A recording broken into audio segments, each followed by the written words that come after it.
اہل بیت کو یزید کے سامنے پیش کیا گیا۔ یہی وہ مقام ہے جہاں جناب زینب نے خطبہ ارشاد فرمایا تھا۔ یزید سے اہل بیت کا تعارف کروایا گیا۔ اس نے پوچھا، یہ کنیزوں کے حلقے میں کون مغرور عورت بیٹھی ہے؟ جواب ملا، یہ علی کی بڑی بیٹی رسول کی نواسی زینب کبریٰ ہے۔ دربار والوں نے اٹھ کر دیکھنا شروع کیا تو کنیزوں میں سے ایک کنیز نے کہا کہ تم لوگوں کو شرم نہیں آتی؟ اپنی گردنیں نیچی کرو۔ زبیر ابن قیس نے یزید کے سامنے سر حسین پیش کیا اور کہا کہ امیر مبارک ہو، قیدی آ گئے، محمد کا نواسا قتل کر دیا گیا۔ اس کے بعد شہداء کے سر پیش کیے گئے۔ اس نے سورہ آل عمران سے اس آیت کو پڑھا، خدا جس کو چاہتا ہے ملک دیتا ہے اور جس سے چاہتا ہے ملک لے لیتا ہے، جس کو چاہتا ہے عزت دیتا ہے، جس کو چاہتا ہے ذلت دیتا ہے۔ جناب زینب نے یزید کو مخاطب کر کے کہا کہ آیات کو اپنے مطلب کے لیے استعمال مت کر، اس وقت تیرا اس آیت کو پڑھنے کا کیا محل ہے؟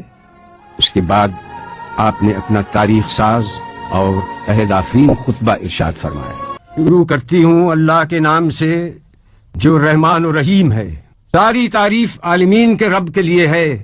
میں ستم دیدہ سہی مگر تعریف تیرے لیے، میرا گھر تباہ سہی مگر حمد تیرے لیے، میرا خاندان کشتہ راہ وفا سہی مگر بندگی تیرے لیے، اور درود و سلام میرے نانا پر۔ آپ نے جیسے ہی خطبے کا آغاز کیا، دربار والوں نے پہچان لیا کہ جس بات کو چھپایا جا رہا تھا اب وہ بات آشکار ہو گئی۔ ہر طرف سرگوشیاں شروع ہو گئیں۔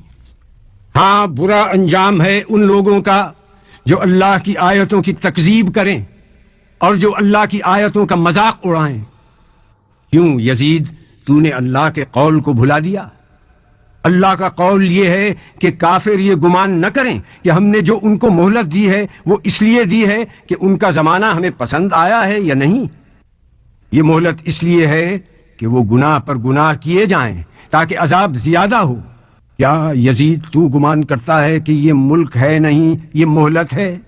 کیا تو یہ سمجھتا ہے کہ تیری یہ حکومت ہے، تیرا اقتدار ہے اور ہمارے لیے کوئی راہ نہیں، اور تو نے ہم کو در بدر پھرا کر اپنے جبروت کا اعلان کیا؟ یہ غلط ہے۔ ہاں یزید، ایسا ہوا کہ ہم شہر بشہر پھرائے گئے، ہم کو لوگوں نے دیکھا کہ ہمارے سروں پر چادریں نہیں تھیں۔ یہ سچ ہے، مگر تم سے اور کیا توقع ہوتی جس کا گوشت پوست اگا ہے شہیدوں کے لہو کو پی کر؟ اور تو کیوں جلدی نہ کرتا ہماری شہادت پر؟